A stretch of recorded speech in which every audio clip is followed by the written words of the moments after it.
कौन ब्रह्मा का पिता है, कौन विष्णु की माँ, शंकर का दादा कौन है, हमको कूदे बता। यह जानने के लिए कृपया सुनिए जगत गुरु तत्वदर्शी संत रामपाल जी महाराज के अमृत वचन सभी धार्मिक पुस्तकों के आधार पर। सत कबीर की दया, अत आदरणीय गरीबदास साहिब जी की अमृतवाणी मंगलाचरण। गरीब नमो नमो सत पुरुष को नमस्कार, गुरु की नहीं सुर नर मनजन साधुआ संतो सर्वस दे नहीं। सतगुरु साहेब संत सब दंडो तुम प्रणाम, आगे पीछे मध्य हुए तिनको जहाँ कुर्बान। नराकार निर्विषम काल जाल व बंधनम, निर्लेपम निज निर्गुणम अकल अनुबेषुंडनम। सोहम सुरति समाप्तम सकल समाना निर्तल, उज्ज्वल हिरंबर हर दमंबे पर वह अथा है। वार पार नहीं मध्यतम, अनाहद मंत्र सुखसलाद मंत्र, अजोख मंत्र बेसुन मंत्र, निर्वाण मंत्र थीर है। आदि मंत्र युगादि मंत्र, अचल अभंगी मंत्र, सदा सत्संगी मंत्र, लौलीन मंत्र गैर गंभीर है। सोहम सुभान मंत्र, अगम अनुराग मंत्र, निर्भय अडोल मंत्र, निर्गुण निर्बंध मंत्र, निश्चर मंत्र नेक है। गैबी गुलजार मंत्र, निर्भय निराधार मंत्र, सुमरत सुकृत मंत्र, अगमी अबंच मंत्र, अदली मंत्र अलेख है।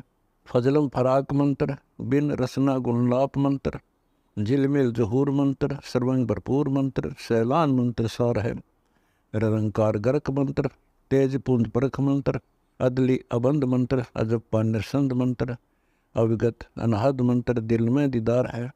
वाणी विनोद मंत्र, आनंद असोद मंत्र, कुर्सी करार मंत्र, अनबय उचार मंत्र, उज्ज्वल मंत्र अलेख है। साहिब सतराम मंत्र, साई निकाम मंत्र, पारक प्रकाश मंत्र, हीरंबर हुलास मंत्र, मौले मलार मंत्र, पलक बीच खलक है।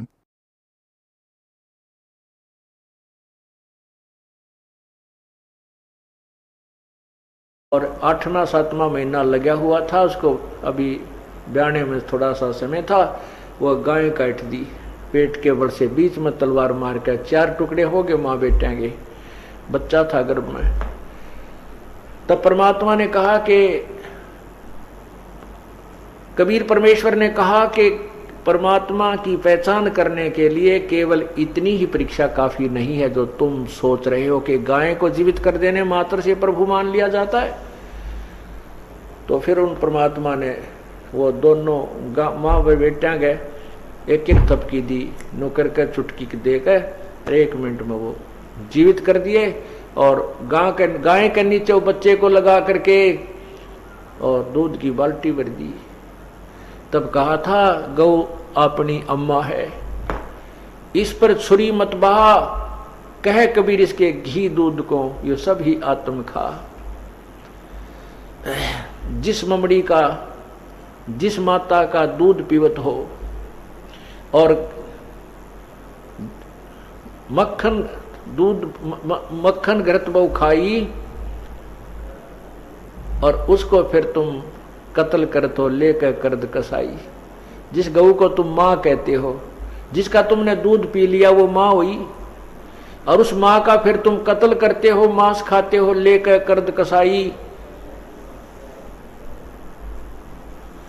जिस ममड़ी का दूध पीवत हो, जिस मम्मी का माँ का तुम दूध पीवत हो और दही घरत बहु खाई, और उसको फिर तुम कत्ल करो लेकर कर्द कसाई। अब उस टाइम कौन बोला है? सबकी घिघी बंदरी, क्योंकि सामने गाय बच्चा जीवित करके मालिक ने दूध की बाल्टी ठोक रखी और सिकंदर लोधी भी कांपने लग गया। फिर परमात्मा खड़े हुए, हम ही अलख अला हैं कुतुब गोस और पीर, गरीबदास खालिक दनी हमारा नाम कबीर। मैं वो अल्लाह अकबर हूँ, मैं वो कबीर अल्लाह हूँ जिसको तुम अल्लाह बड़ा कहते हो। मैं वही अल्लाह बड़ा हूँ, मैं वही अल्लाह कबीर हूँ, मैं वही भगवान हूँ, पूर्ण परमात्मा हूँ। फिर उस समय तो सारे सिकंदर लोधी मान गया, चर्चा करण की और गोष्ठी, और उसमें ना नुकर करने का कोई समय नहीं था उसके पास। और परमात्मा इतना सुंदर तेजों में और लंबा शरीर आकाश से मिला हुआ दिखाई दिया। तब सिकंदर लोधी ने चरणों में प्रणाम किया और परमात्मा को पालकी में बैठाकर साथ में उनके माता पिता को अलग अलग पालकियों में बैठा करके और उनके आदर सत्कार के साथ बैंड बाजे बजा के उनकी झोपड़ी तक छोड़ कर आए। बोलो सतगुरुदेव की जय। अब उसके पश्चात क्या होता है? अब कहते हैं ना, पावेगा अपना किया रे, भोगेगा अपना किया रे। जैसे कर्म करेगा वो फल तो तुझे मिलेगा ही मिलेगा। कब तक मिलेगा? जब तक आप पूर्ण परमात्मा कबीर परमेश्वर की शरण में नहीं आते। जैसा भी आपने सुना था कि मासा घटे ना तिल बधे, विद ना लिखे जो लेख, और सच्चा सतगुरु मेट कर ऊपर मारा मेख। तो सिकंदर लोधी प्रभावित बहुत हुआ, लेकिन ये नकली गुरु, नकली पीर, ये डुप्लीकेट महर्षि, ये हमेशा इस जनता के शत्रु रहे हैं। और ये भोली जनता इन पर बहुत विश्वास किया करती रही है कि ये जो कह रहे हैं सही है। जब वहां परमात्मा ने सबके समक्ष गाय को जीवित कर दिया, बच्चे को भी जीवित कर दिया, दूध की बाल्टी भर दी और दूध पिया गट गट, औरों को भी पिलाया, तो उसको सिकंदर लोधी भी प्रभावित हुआ। लेकिन वो नकली पीर जो शेख तकी था उसका शत्रु था। वो पीर नहीं था, गुरु नहीं था, वो गुरु के रूप में एक शत्रु था। जैसे ईसा मसीह जी ने यही शब्द उच्चारण किए थे कि जिनको तुम अपने निकटतम, जिनको तुम अपने गुरु मानते हो, ये तुम्हारे सामने तुम्हें बहुत अच्छे नजर आते हैं, बहुत प्यारे लगते हैं, ये भेड़ की शक्ल में ये भेड़िए हैं जो तुम्हारे जीवन को खा रहे हैं। इन्हीं बातों से दुखी होते होकर के उन गुरु लोगों ने, उसमें अशिक्षित समाज था, और भ्रमित कर दिया और उस पुण्यात्मा को क्रश करवा डाला। आज वही स्थिति इस दास के साथ चल रही है, लेकिन अब समाज शिक्षित है और हिंदुस्तान स्वतंत्र है। इन लोगों की वो दाल नहीं चल पाई और नहीं गल पाई और ना ही गलेगी। अगर आज से 50-100 साल पहले शुरू होती है ये मार्ग, तो इस दास का हफ्ते पहले पता नहीं टुकड़े कहाँ मिलते, राख बन जाती। परमात्मा ने ऐसे समय में शुरू करना था, सुनियोजित था प्रभु का कि ये समय आ गया है, समाज शिक्षित है, ज्ञान और शास्त्र हमारे साथ हैं, इसलिए इन भ्रमित करने वालों का दाव नहीं लग पाया। हालांकि इन्होंने तो अपने तरफ से पूरा काम कर दिया था कि ऐसा काम कर दो, झूठा केस बनवा दिया, जबकि हमारे आश्रम पे आक्रमण हुआ क्रोथा में, उनको तो इनाम दे दिया। ये देखो यहाँ के काल के इस कलियुग के न्यायकारी राजा जो आक्रमण करने आए, कानून हाथ में लिया, उनको तो इनाम दे दिया, उन पे कोई केस नहीं करने को तैयार। और निर्दोष जो अपने आश्रम में बैठे थे चुपचाप, उनके ऊपर आक्रमण किया। और ना जाने किन कारणों से उनको गोलियों से, पुलिस की गोलियों से घायल हुए हैं।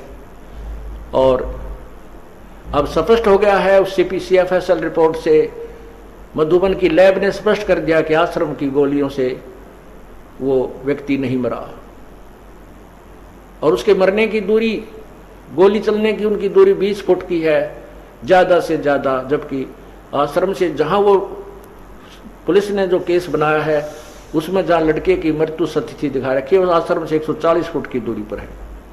और भी बहुत से कारण हैं।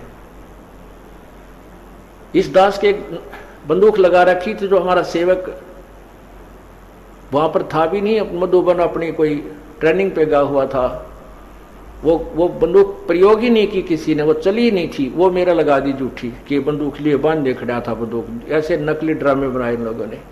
रिपोर्ट में आया कि वो बंदूक से गोली कभी चली नहीं। हम टेक्निकल रूप से बता नहीं सकते कब चली, अर्थात इस कांड के दौरान यह बंदूक चली ही नहीं है। परमात्मा ने चारों तरफ से उनको फिट्टे मुंह कर दिया। कहते सांच को आंच नहीं होती। तो उस समय उन गुरुओं की बहुत चला करती थी, भोली भाली जनता थी। उन पाप आत्माओं को ये अच्छे मनुष्य, अच्छे व्यक्ति मानते थे। राजा लोग भी उनको अच्छे मानते थे।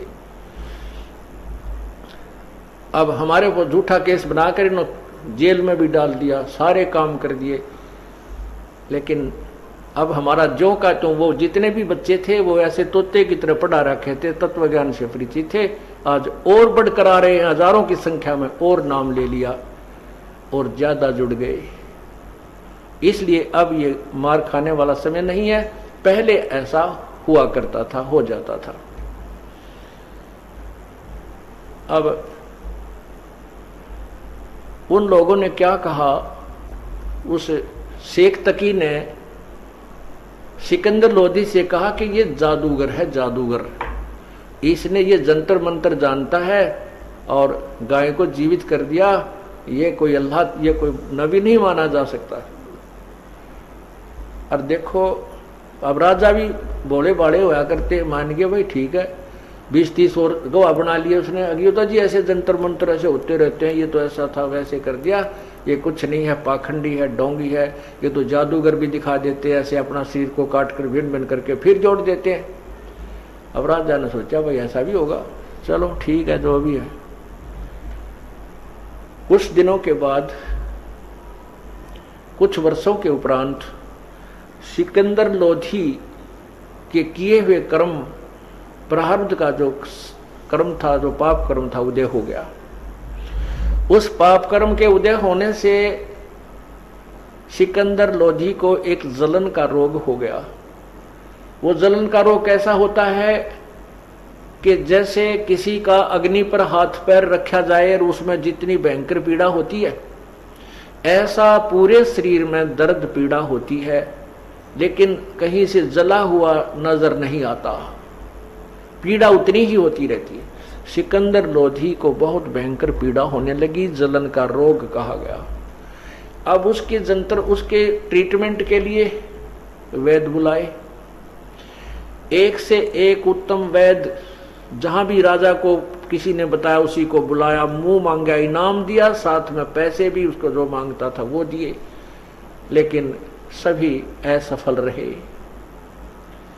फिर आध्यात्मिक तरीका अपनाया, अपने पीर शेख तकी से भी जंतर मंतर करवाए, और भी किसी ने कहीं कोई सिद्ध, कोई तावीज बांधने वाला, कोई ये तांत्रिक विद्या जानने वाला, सभी बुला डाले, सबसे अपना आध्यात्मिक उपचार भी करवाया, लेकिन सभी व्यर्थ रहे। अंत में ये ज्योतिषी और ये जो बड़े बड़े सिद्ध लोग थे उनके पास ले जा, उनको बुलाया गया। उन्होंने बताया कि श्री राजा, ये आपके प्रारब्ध में लिखा हुआ है, आपके प्रारब्ध में लिखा हुआ कष्ट है, इसको किसी भी उपचार से, किसी भी आध्यात्मिक क्रिया से, किसी भी नाम जाप से नहीं समाप्त किया जा सकता। ये 3 ताप के अंतर्गत आता है।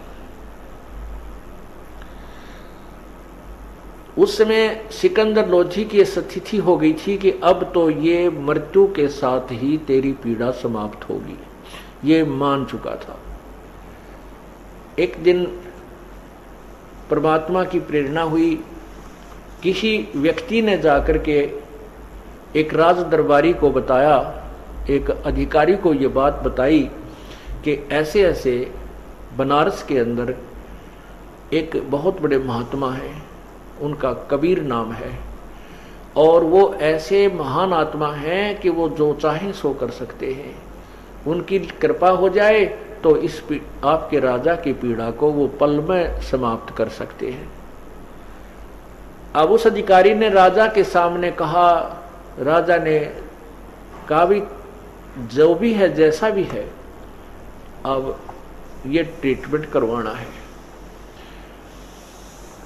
तो उनका ये फैसला, उसमें राजा का कुछ बनारस में जाने का, काशी जाने का भी प्रोग्राम बना हुआ था। तो राजा ने कहा कि बहुत अच्छा हो गया है, हम उधर जा ही रहे हैं और वहां भी उस संत से भी हम ये अपना ट्रीटमेंट करवा लेंगे, जो भी जैसा आध्यात्मिक है, जैसा भी कोई वैद्य है। तो राजा वहां से चल दिया। वीर सिंह बघेल, वहां के जो नरेश थे, काशी नरेश को संदेशा भिजवा दिया गया कि राजा आ रहे हैं, सम्राट आ रहे हैं दिल्ली के। जैसे आजकल मंत्रीगण, मुख्यमंत्री जी आते हैं किसी शहर में, तो वहां का रेस्ट हाउस बुक करा दिया जाता है।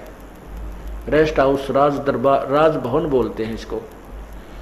तो उस राजभवन रेस्ट हाउस में वीर सिंह बघेल राजा ने पूरी व्यवस्था सम्राट के लिए कर दी, ठहरने की, खाने पीने की व्यवस्था बनवा दी। अब जो ही वो सिकंदर लोधी वहाँ पहुंचा, वीर सिंह बघेल ने खाने के लिए बहुत सुंदर सुंदर आइटम, काजू किशमिश सेब संतरे केले, दूध के गिलास सब जगह मेज के ऊपर जो ना सजा दिए और कहा राजन जलपान कीजिए, आप यात्रा से चलकर आए हो, थक गए होगे। तब भी सिकंदर लोधी ने कहा कि वीर सिंह मैं धन्यवाद करता हूं आपकी मेहमानी का, आपकी मेजबानी का, आपके आदर सत्कार का मैं धन्यवाद करता हूं, लेकिन मैं खा कुछ नहीं सकता, मुझसे कुछ नहीं खाया जा सकता, मैं तो अंतिम श्वास गिन रहा हूं। देखो मेरा शरीर कितना पतला दुबला बढ़ गया है। तब उसने पूछा क्या बात है राजन? बादशाह ने बताया कि मेरे एक बहुत भयंकर पीड़ा है और इसका कहीं पर भी कोई ट्रीटमेंट नहीं हो पा रहा, ना कोई आध्यात्मिक ना कोई वैदिक तरीके से कोई भी नहीं कर पा रहे हैं, आयुर्वेद से भी नहीं हो रहा है, किसी प्रकार से नहीं। तो सिकंदर लोधी ने कहा कि वीर सिंह आप जानते होंगे यहाँ कोई कबीर नाम का संत रहता है। अब राजा की इतनी बुद्धि कमजोर होती है, उसको तो जब वो मिले थे उनको उस समय वो बात भी याद ना रही, कोई गाय जीवित करी थी कौन था, इतना समय नहीं, वो घबरा गया, उनको फटाफट वहां से भेज दिया आदर सत्कार के साथ कि तो सिद्ध पुरुष है, कहीं तुझे गड़बड़ ना कर दे, शराब स्वरूप ना दे दे। और बाद में वो शेख तकीनवा माटी ऊपर का सुहागा मार दिया उसके ऊपर और पट्टी पहुंच दी। वो तो जंतर मंत्र करने वाला जादूगर था, फिर जादूगर ने याद कौन रखे। तब उसने सिकंदर लोधी ने जब ये बात कही कि आपके यहाँ कोई कबीर नामक कोई संत है, आप जानते होगे, अगर वो उसको कृपया बुला कर लाओ। अब सिकंदर तो वीर सिंह बघेला परमात्मा से परिचित था, उनका शिष्य हो चुका था, कबीर परमेश्वर की शक्ति से परिचित होकर के। जो काशी नरेश था वीर सिंह बघेल, वो कबीर जी का शिष्य था और परमात्मा की शक्ति से पूर्ण परिचित था कि ये पूर्ण परमात्माएं हैं और सारी सृष्टि के मालिक हैं, लोग इन्हें पहचानने में गलती कर रहे हैं। तो सिकंदर लोधी ने जब ये कहा कि कोई कबीर नाम का यहाँ संत बताया है, उसको भी दिखा लेते हैं। वीर सिंह की आंखों में पानी भराया और कहा कि राजन अब आप ठीक ठिकाने आ गए हो, अब आपका रोग नहीं रहेगा। इस बात को सुनकर सिकंदर ने कहा कि आप शीघ्र बुलाओ उसको। तब वीर सिंह जी ने कहा कि हे राजन, जो आज्ञा आपकी वही होगा। एक अर्ज है दास की कि कहते हैं संत को बाई ऑर्डर नहीं बुलाना चाहिए, सब इच्छा से वो आ जाए वो दूसरी बात है। ऐसे परम संत से जिससे हमने वो उम्मीद है कि जो कहीं पर भी कोई उसका उपचार नहीं है, कोई भी उसका समाधान नहीं है, जिससे हम ये इलाज करवाने की चेष्टा कर रहे हैं, और उसको हम बाई ऑर्डर नहीं बुलाना चाहिए, ऐसा लिखा है सदग्रंथों में। और संत के पास स्वयं जा करके विनम्र भाव से प्रार्थना करनी चाहिए, तब वो प्रसन्न होकर के अपनी कृपा बख्शेंगे तो राहत मिलेगी। यदि हम उनको बाई ऑर्डर बुला भी लेंगे और उन्होंने आकर के हमारे ऊपर रजा नहीं बख्शी, वो महसूस कर लेंगे कि इन्होंने मुझे जानबूझ के बुलाया, तंग करने के लिए बुलाया, अपनी शक्ति के द्वारा मुझे बुलाया है। और यदि उन्होंने रजा नहीं की, उन्होंने मेहर नहीं की, उनके आने से कोई लाभ नहीं होगा। अब सिकंदर लोधी कहते मरता क्या नहीं करता। अब वो भी समझ गया, धार्मिक व्यक्ति था, कहने लगा अभी कोई बात नहीं, इतनी दूर आगे 800 किलोमीटर दिल्ली तय और 2 किलोमीटर और चलेंगे, और मत बुलाना, मैं खुद और पैदल चलूंगा। अब वीर सिंह जी को कबीर परमेश्वर जी की दिनचर्या का खूब ज्ञान था। उनको पता था कि ये शाम का समय है, इस समय कबीर परमेश्वर अपनी झोंपड़ी पर ना मिलके स्वामी रामानंद जी के आश्रम में जाते हैं, वहां संध्या आरती करते हैं, संध्या आरती के उपरांत वो वापस आते हैं। तो वीर सिंह बघेल जो है राजा सिकंदर लोधी को साथ लेकर सैकड़ों सैनिक साथ बॉडीगार्ड और रामानंद जी के आश्रम के सामने पहुंच गए। वहाँ द्वारपाल जैसे गेट कीपर गेट पर खड़ा था, द्वार पर एक सेवक खड़ा था। उस सेवक से वीर सिंह बघेल ने कहा, क्योंकि वीर सिंह बघेल रामानंद जी के नखरों से परिचित था। वो नखरे करता था कि मुसलमानों के विषय में ऊट पटांग बातें भी करता था और मुसलमानों को एक हेय जानता था स्वामी रामानंद जी। और वो कबीर परमेश्वर जी के वैसे तो शिष्य हो चुके थे, लेकिन परमात्मा की आज्ञा से उनको कहा गया था कि आप मेरे गुरु बने रहना संसारिक दृष्टि में, नहीं तो आने वाले समय में ये नकली लोग जो हैं संत ये कहा करेंगे कबीर जी ने कौन सा गुरु बनाया था और काल का दाव लग जाएगा। इस दृष्टिकोण से रामानंद जी वैसे सामाजिक तौर पर ते गुरु थे और आंतरिक मामले में वह शिष्य थे कबीर परमात्मा के। फिर भी हम यहाँ सांसारिक तो व्यवस्था है उसको लेकर चलेंगे। तो वीर सिंह बघेल भी वहां जाते थे। वीर सिंह बघेल को पहरेदार यानी परमात्मा और रामानंद जी के जो ऋषि शिष्य थे वो जानते थे, पहचानते थे। और वीर सिंह भी ये जानता था कि सिकंदर लोधी मुसलमान है, जब मैं इसको सीधा भीतर ले गया तो रामानंद जी मेरे से नाराज हो जाएंगे और मुझे कोई शराप ना दे दे, को वचन ना कह दें। इस दृष्टिकोण से अपना पीछा छुटवाने के लिए उसने पहले ही आज्ञा मांग ली कि स्वामी रामानंद जी से हमारी प्रार्थना करना।